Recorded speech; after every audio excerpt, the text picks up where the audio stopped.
네, 우린 오늘 2024년 6월 26일 오늘 수요 예배 멜직 신앙 고백서 2항 제목이 두 가지 수단입니다. 시편 19편 1절과 14절의 말씀을 참고하여서 말씀을 나누도록 하겠습니다. 먼저 우리 2항을 멜직 신앙 고백서 2항을 앞을 보시며 한번 처음부터 끝까지 우리 천천히 한번 읽어 보겠습니다. 우리는 두 가지 수단을 통해 시작. 우리는 두 가지 수단을 통해 하나님을 알게 된다. 첫째로 우주의 창조, 보존, 통치를 통해서이다. 사도 바울이 로마서 1장 20절에서 말하듯이 우주는 우리 눈앞에 놓여진 가장 훌륭한 책으로 우주 안에 있는 크고 작은 모든 피조물들은 책에 쓰인 글자들처럼 우리로 하여금 하나님의 보이지 않는 것들, 즉 하나님의 능력과 신성에 대해 깊이 생각하도록 이끈다. 만물은 인간으로 하여금 하나님을 알게 하기에 충분하며 따라서 인간은 변명할 수 없다. 둘째로 하나님께서는 자신의 거룩하고 신적인 말씀을 통해 자신을 더욱 분명하고 온전하게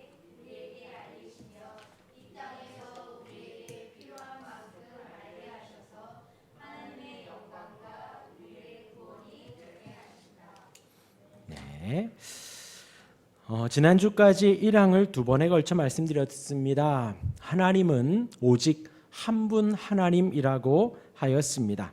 하나님은 단일하다 했지요. 영적이라고 말씀을 드렸습니다.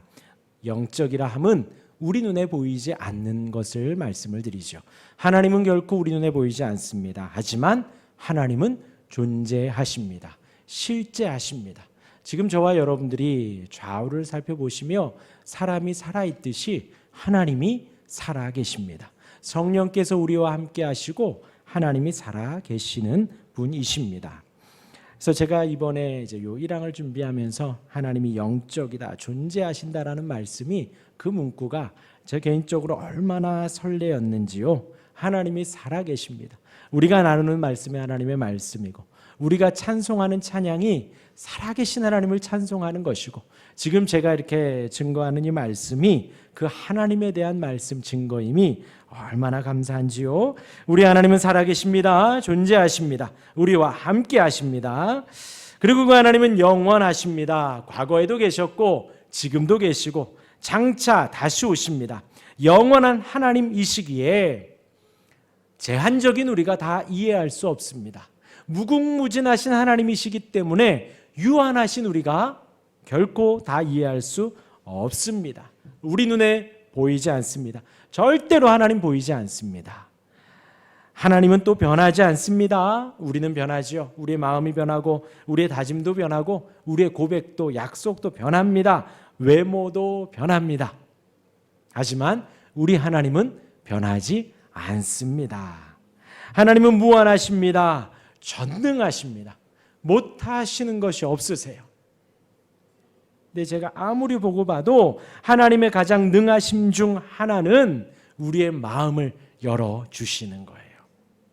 우리를 우리의 마음을 움직이시고 설득하시고 열어주시는 그 전능하신 하나님을 찬양합니다.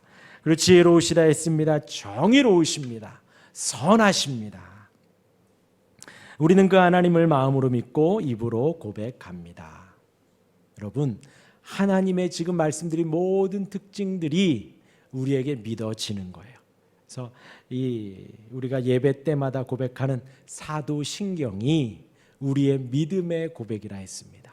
한 문구 한 문구 우리의 마음을 담아서 한 문구 한 문구 우리의 믿음의 고백을 하나님께 올려드리고 온 교우들에게 말하고 우리가 만나는 모든 사람들에게 나의 그 믿음의 고백을 하는 거예요. 마음으로 믿고 입으로 고백합니다. 하나님께서 믿게 하시고 고백하게 하십니다. 하나님의 전능하심을, 하나님의 존재하심을 믿고 고백하게 하십니다. 하나님의 무한하심을, 하나님의 영원하심을 우리의 마음으로 믿게 하시고 입으로 고백하게 하십니다. 1항에 이어서 이제 오늘 2항입니다. 이제 두 가지 수단이라고 말씀드렸는데요. 하나님께서는 우리에게 어떠한 수단으로 하나님을 알리시는가 말씀드리려고 합니다. 이 항에서 이제 두 가지를 말합니다. 자연, 첫 번째가 자연이고요. 두 번째가 말씀입니다.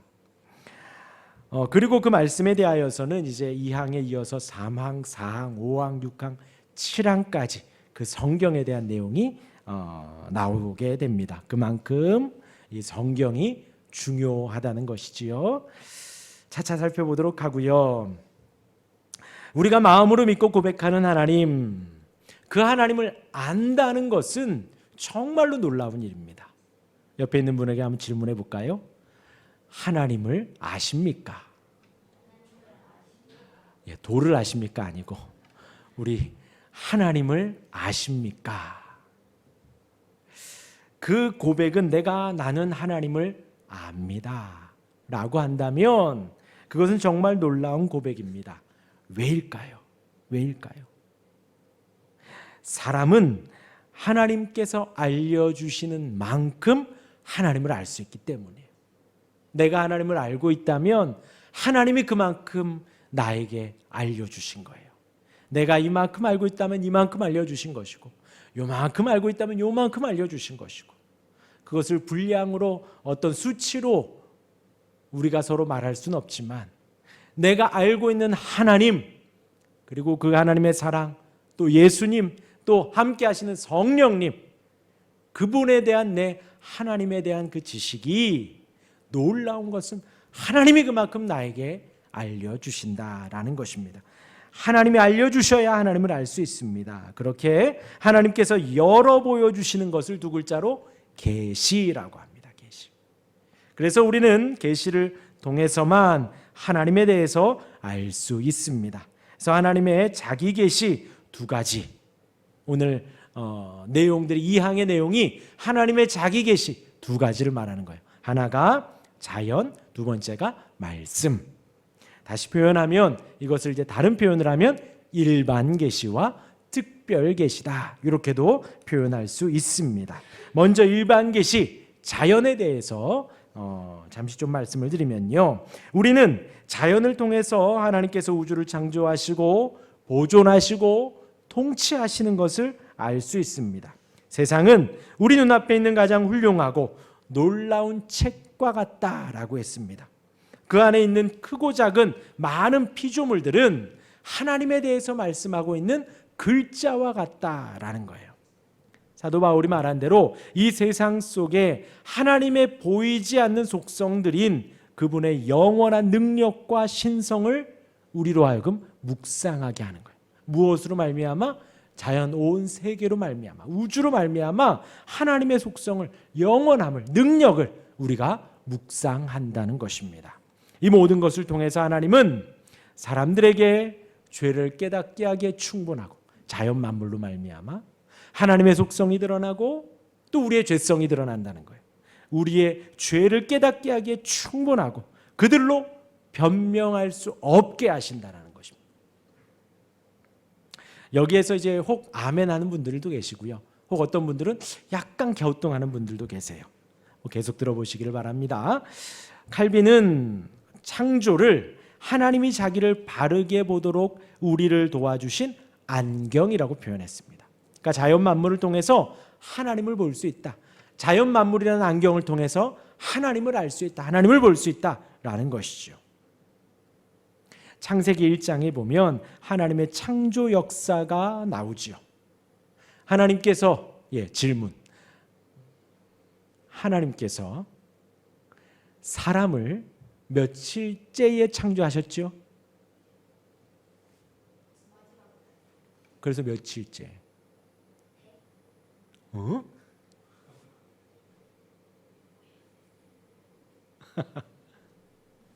네, 6일째 창조를 했죠. 그리고 그 다음 날은 안식일을 만드셨죠. 안식일을. 그래서 6일째 만드셨습니다. 그리고 마지막이라는 말은 맞아요. 마지막 날이 아닐 뿐이지 모든 창조를 하시고 맨 마지막에 사람을 만드셨습니다. 왜일까요? 방금 읽어드린 대로예요. 하나님이 만드신 온 세상 자연 만물을 보며 그 가운데 드러나는 하나님의 속성을 보게 하려는 것이죠. 하나님의 영광을 보게 하려는 것입니다. 그렇게 하나님은 맨 마지막에 사람을 만드셨죠. 그리고 또 사람들에게 선물로 주셨고요. 만든 다음에 선물로 주셨고요. 또 사람의 악함을 알기에 사람을 맨 마지막에 만들면서 이 모든 것을 누가 만드셨다? 하나님이 만드셨다라는 것을 알려주기 위해서 맨 마지막에 만들었는데, 중요한 것은 온 만물을 만드시고 사람을 만드시며 이 자연 만물 속에서 하나님의 속성과 하나님의 능력과 하나님의 영광을 보라는 것입니다. 무엇으로? 안경으로. 하지만 제가 아까 말씀드렸지요. 여기에서 아멘하는 분들도 계시고 약간 갸우뚱하시는 분들도 계시다 했어요. 왜요? 우리의 눈이 죄로 흐려졌기 때문입니다. 그렇기 때문에 원래 하나님의 본래의 취지는 우리로 하여금 하나님의 영광을 보아야 하는데 우리의 죄성 때문에 못 보는 거예요. 우리의 눈은 죄로 흐려졌습니다. 그래서 성경이 없이는 하나님이 우리에게 주신 모든 것을 보고 그 뜻을 알기에는 부족합니다. 어렵습니다. 이 전제를 가지고 있어야 돼요. 우리가 이 시대를 살아가면서는 이렇게 전제가 충분히 있어야 한다라는 것입니다. 그럼에도 중요한 것은 하나님이 자연을 창조하셨고 통치하시고 보존하신다는 것입니다. 그러기에 세상에 하나님을 알 만한 것이 충분히 드러난다는 거예요. 충분히. 약간 여담이지만 세상에는 무신론자가 존재합니다. 그렇죠? 범신론자도 존재합니다. 세상을 보니 눈에 보이는 신이 없어요. 모든 게 자연 만물의 법칙 같고 규칙 같고 과학적인 어떤 그런 규칙대로 움직이는 것 같아요. 신은 없는 것 같아요. 그것이 바로 무신론자지요. 그리고 또 또한 눈에 보이는 것이 신성해 보이기도 합니다. 자연 만물을 보면 놀랍지요. 아름답기도 하고 멋있기도 하고 웅장하기도 하고 겁이 나기도 합니다. 그래서 신으로 섬기고 추앙하기도 합니다. 범신론자가 되기도 하는 거예요. 그런데 이런 무신론이나 범신론이 자연 만물에 드러난 하나님의 영광과 위엄과 능력을 거부하려는, 그러한 하나님의 존재를 외면하려는 사람들의 악한 노력이라는 것입니다. 이 두 가지 다 보는 시각에는 하나의 전제가 깔려 있어요. 무신론이나 범신론에는 다 똑같은 전제가 깔려 있는 것이 나는, 곧 인간은 선하다라는 것이에요. 내가 완벽하고 내가 온전하기 때문에 내 시선, 내 눈에 신이 보이지 않기에 신은 없다라고 하는 것이죠. 또한 무신론자들은 이성적이라고 규칙을 따라 하려고 합니다. 그것은 곧 자신의 지혜를, 자신의 이성을 맹신하는 거지요. 자신의 힘과 건강을 하나님처럼 신봉하기도 합니다. 그렇기 때문에 눈에 보이지 않는 하나님을 믿지 않는다고 하는 것이죠. 자신이 가진 물질을 신처럼 의지합니다. 무신론이라고 하지만 마음에는 그 신을 물질로 만든 거예요. 그것을 버리려고 눈이 혈안이 돼 있고, 그것이 조금 손해를 보면 버들버들 떨고, 조금 더 가지고 있으면 마음의 평안을 누리는 것, 그것이 바로 신으로 의지하는 것이지요. 그렇게 무신론이 되기도 하고, 범신론자들도 똑같습니다. 정말 똑똑한 것 같은데 세상의 미신을 믿습니다. 약간의 그런 예가, 여기서 이제 저 북한산 쪽으로 가면 어떤 굿당이나 신당 막 하는 데가 많아요. 거기에 고급 외제차 세단들이 많이 있습니다. 돈이 많기도 하고 정치적으로 높은 자리에 있기도 하고, 그렇게 공직에 있는 사람들, 그런 사람들일지라도 그렇게 미신들을 의지한다는 거죠. 또한 범신론이라 하면 온 세상에 신이 있다고, 모든 만물에 신이 깃들었다고 믿는 것이지요. 바위도 하나님, 동물도 하나님, 하늘도 하나님, 해와 달과 별들도 하나님이라고 하는 것이죠. 그리고 또 결국 누구까지도 하나님이 될까요? 나까지도 하나님이 되는 거예요. 지금 우리는 이런 시대에 살아가고 있습니다. 지금 이 양이 말하는 것은 이 범신론과는 다릅니다. 온 세상에 하나님이 깃드는 것이 아니라 세상의 모든 만물을 통해서 유일하신 단일하신 하나님을 볼 수 있다는 것입니다. 만물의 하나님이라고 하는 것과는 완전히 다르지요. 우리 말씀 한 절 보겠습니다. 로마서 1장 19절에서 23절까지 우리 19절 같이 한번 읽어볼까요? 시작. 이는 하나님을 알만한 것이 그들 속에 보임이라 하나님께서 이를 그들에게 보이셨느니라. 모든 사람들이 다 하나님을 알만한 것이 그 마음 안에 있다라는 거예요. 우리 20절 읽겠습니다. 시작. 창세로부터 그의 보이지 아니하는 것들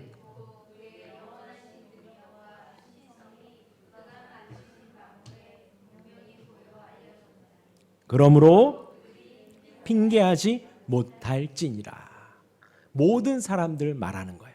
핑계하지 못할지니라.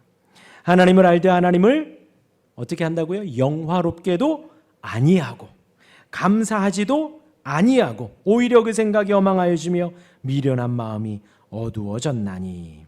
22절 보세요. 스스로 지혜 있다 하나. 아까 말씀드렸지요.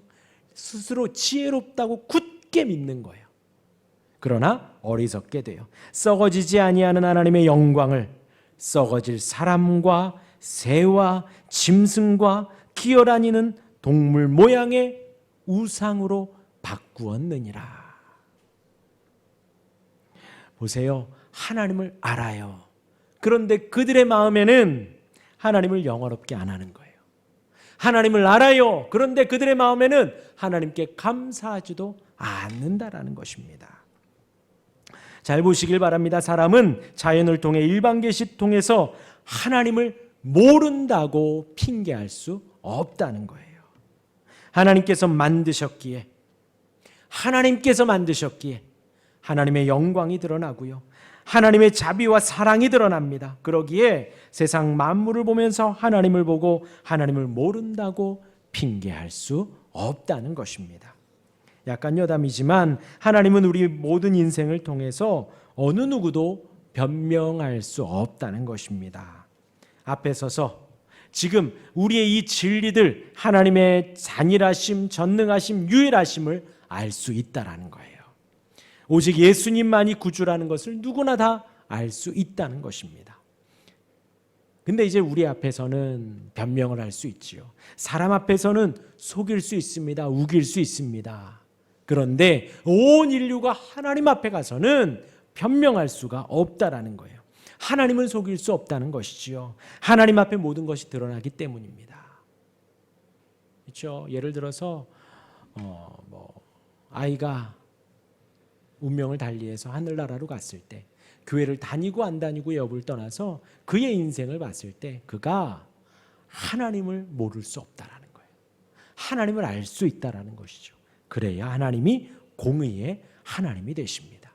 그래야 하나님의 심판 속에서 예수님의 기준, 예수님의 이름이 기준이 되어 천국과 지옥으로 나뉠 때에 어느 누구도 하나님 앞에 불평과 투정할 수, 하나님은 불의하시다 할 수가 없다는 것입니다. 그렇게 이제 첫 번째 수단 자연에 하나님이 충분히 드러난다라는 것을 말씀을 드렸고요. 그리고 이제 두 번째 수단은 말씀입니다. 하나님께서는 그분의 거룩하고 신적인 말씀으로 자신을 우리에게 더 분명하고 충분하게 나타내셨습니다. 알리셨습니다. 즉 우리가 이 땅을 살아가면서 하나님의 영광과 우리의 구원에 관하여서 우리가 알 필요가 있는 만큼만 하나님이 말씀을 통하여 계시하셨다라는 거예요. 우리가 이 말씀을 통해서 하나님을 충분히 알 수 있다라는 거예요. 우리가 알아야 할 만큼만.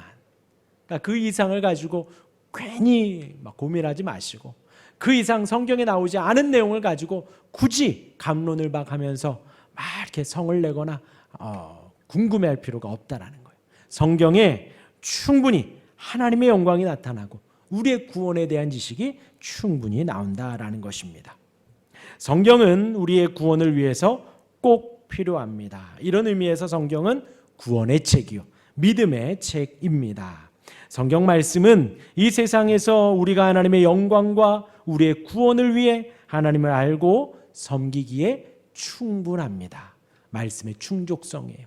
충분해요.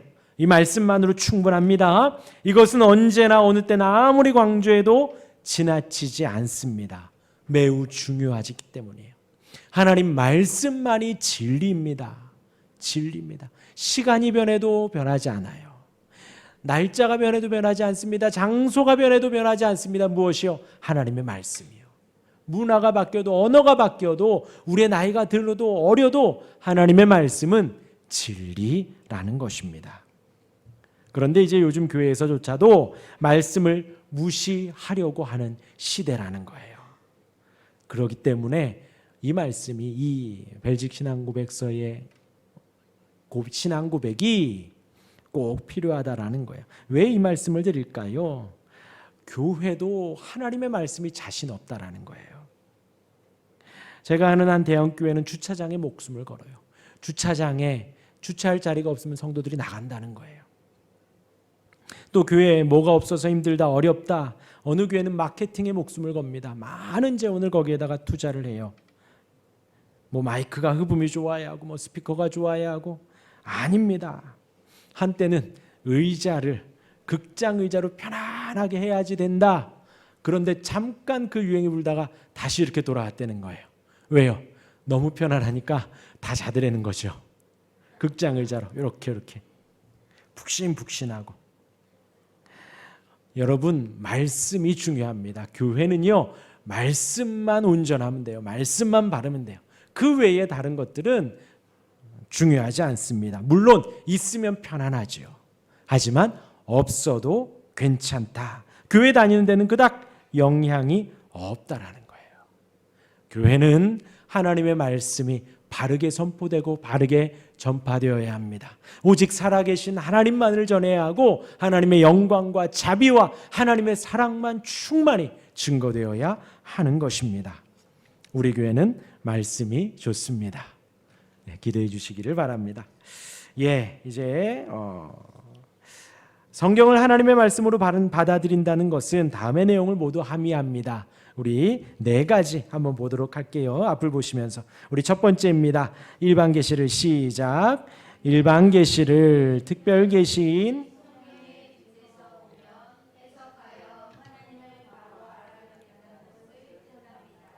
일반 계시를 바르게 해석할 수 있는 해석의 근거를 오직 성경에서만 찾는 것입니다.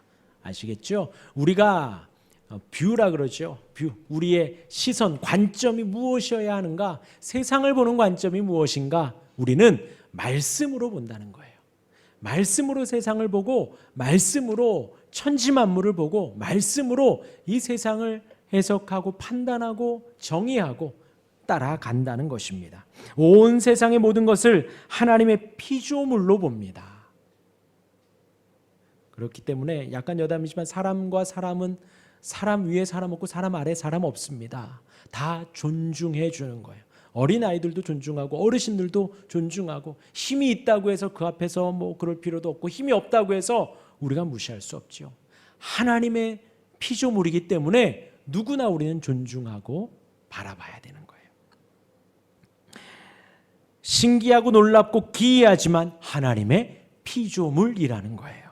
하나님이 다스리시고 통치하십니다. 또한 하나님께서 통치하신다라는 것을 우리가 굳게 믿으며 위정자들, 우리의 뭐 시장, 구청장, 뭐 대통령, 국회의원 하나님이 세웠다. 뭐 정치적인 입장을 떠나서 하나님이 세웠다라고 우리는 믿는 거예요. 나라와 권세와 영광이 영원히 아버지의 것입니다. 하나님께 영광을 돌리는 것입니다. 그렇게 일반 계시를 특별 계시인 성경의 빛에서 해석한다라는 거예요. 우리 두 번째 보겠습니다. 시작. 이 특별 계시인 성경을 하나님의 말씀으로 받아들여서 이제 그 말씀을 따라 생각하고 살겠다고 성경의 권위를 받아들이는 것을 함의합니다. 이런 뜻에서 성경은 하나님의 말씀입니다. 하나님의 말씀이에요. 말씀. 우리가 뭔가 하나를 새로 사면 매뉴얼을 꼭 봅니다. 무엇을 어디다 꽂아야 될지, 어떤 순서로 켜야 될지, 어떤 순서로 꺼야 할지 우리가 매뉴얼을 항상 보지요. 우리가 이 하나님의 말씀을 항상 보아야 합니다. 왜요? 이것은 그냥 단순히 종이와 글로 쓰여진 책이 아니라 살아계신 하나님의 말씀이기 때문에요. 그래서 우리가 소중히 여겨 하나님의 말씀으로 받아들이는 것입니다. 하나님의 말씀을 따라 생각하고 마음 먹고 살아가는 거예요. 우리의 주인은 우리가 아니라는 거지요. 내 경험도 내 주인이 아닙니다. 내 자존심도 나의 주인이 아닙니다. 오직 하나님의 말씀을 따라 살아가는 거예요. 우리 지난주 금요일에 베드로 후서를 보면서 말씀드렸어요. 우리 믿음의 베이스 위에 뭘 세우라고요? 믿음의 덕의 지식을, 지식의 절제를, 절제의 인내를, 인내의 경건을, 경건의 형제 우애를, 형제 우애의 사랑을, 이렇게 말씀을 하고 있다라는 거예요. 그러면 이 말씀을 따라 살겠노라고 내가 다짐하고 결심하는 거예요. 나 인내가 무슨 말인지 모르겠는데, 나 경건이 무슨 말인지 모르겠는데, 이렇게 하고 다 빼버리는 게 아니라 모르겠으면 알 때까지. 이 신기한 게요, 하나님의 말씀은요, 들으면 들을수록 모르겠어가 아니라 들으면 들을수록 알아가는 거예요. 이게 성경의 신비예요. 처음에 몰랐던 것 계속 모를 수 있습니다. 그런데 하나님의 말씀은 보면 볼수록 알아지고요, 들으면 들을수록 알아져요. 그게 하나님의 말씀의 신비입니다. 그래서 그 말씀 앞에 내 경험을 내세우지 않고요, 그 말씀 앞에 내 자존심을 내세우지 않고, 그 말씀 앞에 아멘하고 사모하고 이 말씀이 나의 마음에, 나의 삶 속에 이루어지기를 갈급해하며 사모하는 거예요. 그리고 그 말씀을 따라 한 걸음 한 걸음 살아가는 것이 말씀이 성취되어져 가는 것이고요, 말씀이 성육신하는 것이고요, 하나님의 나라가 내 삶의 영역에 조금씩 확장되어져 가는 거예요. 그래서 하나님의 나라가 임하소서 이렇게 우리가 찬양하고 선포하지요. 그 말씀이 나의 감정에, 나의 이성에, 나의 삶의 사이클 속에 조금씩 잠식되어 가는 것입니다. 그리고 어느 때까지? 충만하여 흘러넘칠 때까지 우리가 사모하는 거예요. 우리의 신앙의 목적이 바로 이것입니다. 말씀을 이루어 가는 거예요. 그것에 기도하고 노력하고 행하고, 어떤 날은 성공하고 어떤 날은 실패합니다. 어떤 날은 기쁨이 넘치지만 어떤 날은 슬픔에 잠기기도 해요. 비참함 속에 내가 이렇게 노력했는데 이것밖에 안 되는구나 라는 마음이 생기기도 한다는 거지요. 그렇게 하며 성도가 되어져 가는 것입니다. 우리 세 번째 보겠습니다. 세 번째, 시작. 이 하나님의 말씀은 세상에서 우리에게 주어진 충분한 말씀입니다. 이보다 더한 계시는 오직 그리스도 재림 때입니다. 그때에는 우리가 얼굴과 얼굴을 대하여 보는 것 같이 아주 확연히 알 수 있습니다. 이 말씀으로 충분하다 했습니다. 더한 것은 어느 때다? 주님 다시 오실 때까지. 그 전까지는 이 말씀으로 충분하다. 근데 주님이 다시 오시면 우리가 얼굴과 얼굴을 대하여 맛보는 것 같이 확실하게 알 수 있다라고 말을 합니다. 말씀을 사랑합시다. 우리 마지막 네 번째입니다. 시작.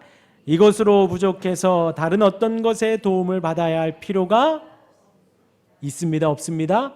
없습니다. 그래서 제가 신학교 처음 가가지고 알았던 것이 그거예요. 목회를 하더라도, 또 선교를 가더라도, 이제 신학생이니까 목회 아니면 선교거든요. 어디를 가더라도 뭐가 필요할까? 제가 학부 때는 음악이 필요하구나 해서 음악을 좀 배우고 싶었어요. 그런데 그게 아니에요. 뭐가 필요해요? 오직 말씀만 있으면 된다는 거예요. 전국 어디에서 목회를 하더라도, 개척을 하더라도 다른 건 없어도 말씀만 있어도 되고요, 있으면 되고요. 전 세계 어딜 나가서 우리가 선교를 하더라도 다른 건 없어도 됩니다. 말씀만 있으면 된다라는 거예요. 그런데 이것으로 부족해서 이게 없어, 다른 게 좀 필요할 것 같아. 아까도 말씀드렸다시피 여러 가지 그러한 것들, 교회도 자신이 없는 거예요. 이 말씀으로 시작해서 말씀을 인용하고 말씀을 증거하는 것이 자신이 없으면 다른 것들을 자꾸 끌어오는 거예요. 앞에서 노래하기도 하고 춤추기도 하고 코미디하기도 하고 영상을 보여주기도 하고. 그래서 우리는 PPT도 안 써요. 이게 지금 이렇게 내려와 있으니까 보는 것이지요. PPT 화려하게 막 장식하고 들어가고 나오고 샥샥 어디서 막 나타나고 없어지고 그런 효과조차도 우리는 사실 별로 그렇게 중요하게 여기지 않아요. 그냥 담백하게 흰 바탕에 검은 글씨만 나와서 글씨만 탁탁 넘어가도 이만큼이라도 저는 약간 뭔가를 배신한 듯한 느낌이에요. 요거 없이 담백히 말씀만을 좀 증거해야 하는데 다른 것에 무엇이 부족하지 않다라는 것이에요.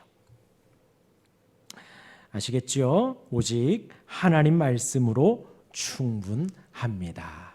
우리 마지막으로 우리 본문 오늘 본문 시편 19편 1절부터 우리 쭉 한번 빠르게 읽고 마치도록 하겠습니다. 우리 1절 같이 읽어볼까요? 시작. 하늘이 하나님의 영광을 선포하고 궁창이 그의 손으로 하신 일을 나타내는.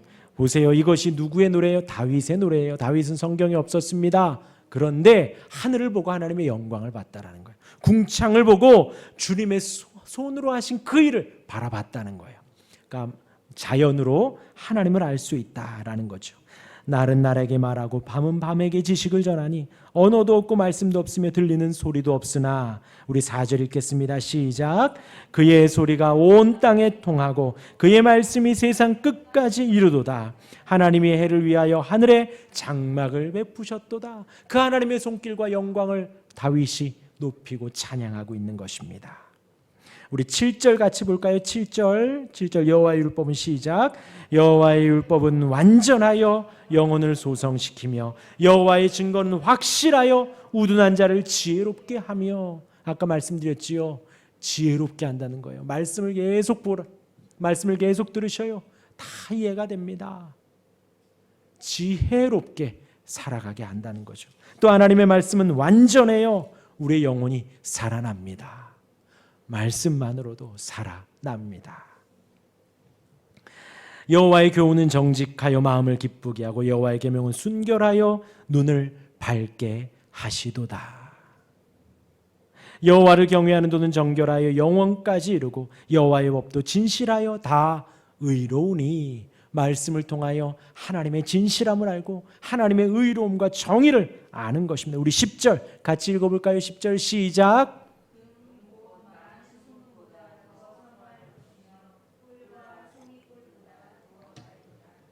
뭐보다 더 사모하라고요?